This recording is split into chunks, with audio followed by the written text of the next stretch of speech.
What's going on YouTube? JT's Reborn here, and welcome back to another edition of my DC comic book reviews. And in today's video, we're talking about Batman Detective Comics issue number 1039.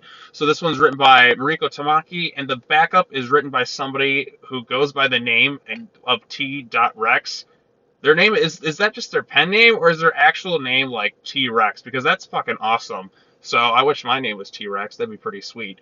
But yeah, so this one is kind of it's listed as kind of the finale of this little story arc that Tamaki's been working on.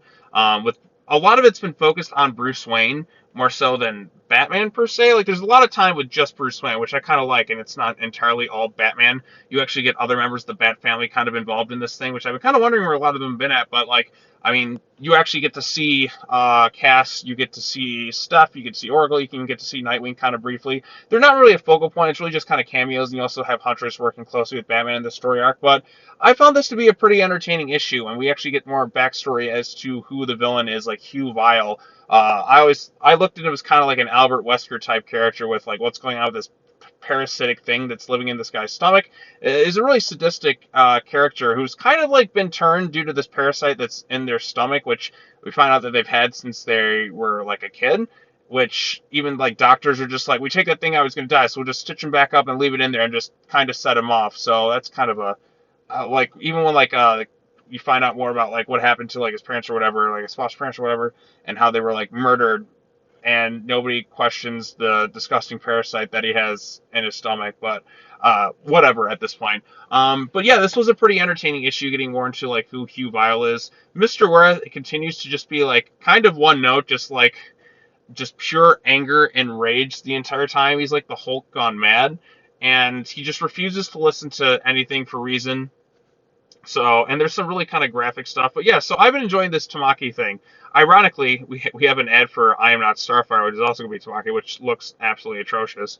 But I like how this issue is kind of told from Mr. Or not Mr. Worth, Hugh Vile, that's the villain's name, because he killed Sarah Worth, and he's just obviously gloating about this. He's kind of the narrator for this like entire issue, and we can see like the parasite's weakness, like and how it gives him strength in a way, like and like you find out like how it's kind of like how it kind of gets its strength, like it feeds off of like violence and like people and stuff. It's kind of strange how it like all comes together, but the parasite kind of infects people, and can kind of like control people and like with it and stuff. But we also find out that it does have a weakness to ultraviolet light if you shine it in his eyes. I guess that's why he's always wearing sunglasses. But it makes me wonder, like, does he go out during the day? Like, how does that all like work? How has he not been affected, like being in direct sunlight or whatever, unless he's wearing special glasses?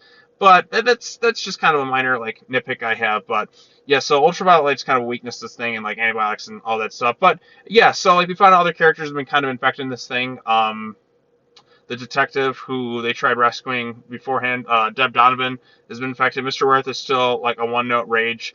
During this chaos, other gangs of Gotham have come out, and the mayor's kind of like, Nakano's kind of sent people out to do stuff.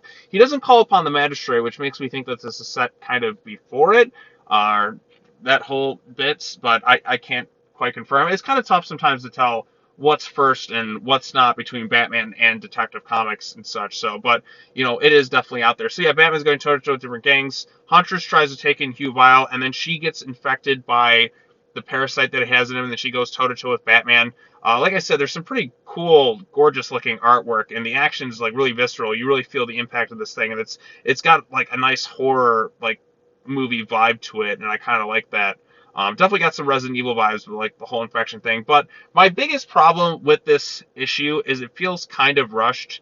Like it just kind of ends. Like there's like Mr. Worth's still out there. Batman still says he's gonna kind of go to jail to kind of clear his name.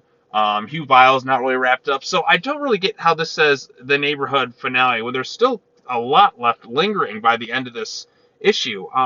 It doesn't, and it's like the next issue is gonna lead into the next thing. Like so based on the way it kind of ends, it just felt like kind of a rushed ending to this. It feels like this is ending kind of in the middle of a story arc and such. Like I feel like maybe one or two more issues would really feel like a more definitive ending to this particular story arc.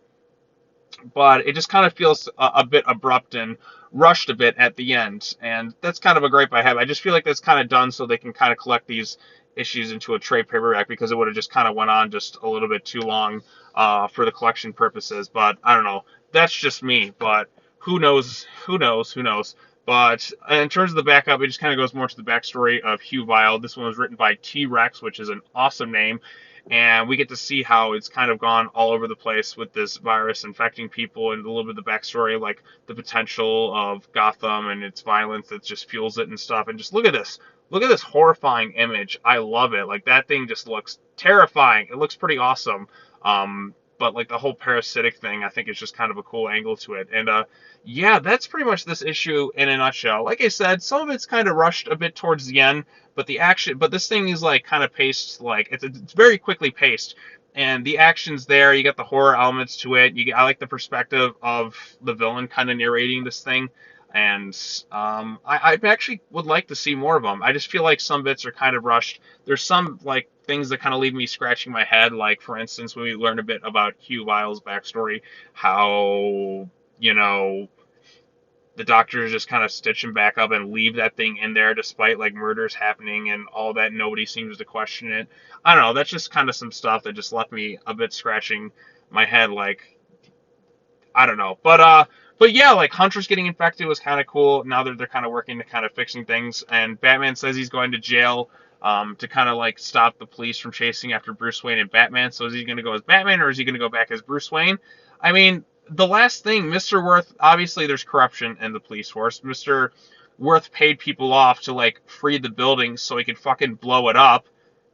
But yeah, like Bruce Wayne's responsible for this thing, despite like them firing a fucking bazooka at him, and Mr. Worth is clearly like on camera and all that doing it, but yet nobody's really doing anything about it. So hopefully like he gets sent to jail, and obviously Batman's gonna be there. So I think this is set like before the whole big magistrate thing in the main Batman book, but I don't really know in terms of continuity where everything's set these days. But overall consensus, I liked Batman Detective Comics 1039. Thought the action was cool.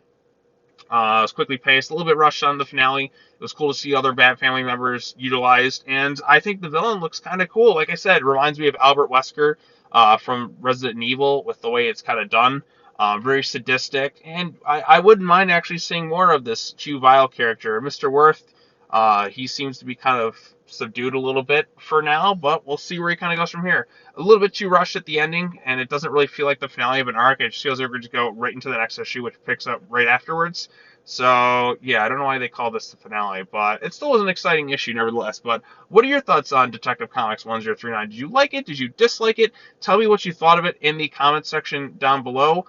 Be sure to hit that bell for notifications. Like this video, share it with your friends, subscribe to the YouTube channel for more content. Be sure to come back next time, as I'm going to be covering more issues on the channel. I believe next thing we'll be talking about the new Joker issue that came out. So I'm going to post these kind of back to back, but yeah, I mean, Urban Legends takes a while to kind of cover because that's like a 70-page thing, and then you gotta get this thing, and then I gotta get Joker. I always feel like I'm kind of rushing on like Tuesday, or like if I don't get it out Tuesday, then it's just gonna kind of get delayed because I'm like, I gotta hurry, I gotta get these things out. So many comics to cover and so little time. But yeah, all right, well that's all I gotta say. As always, take care now, bye bye then, and I will see you all in the next video. Peace.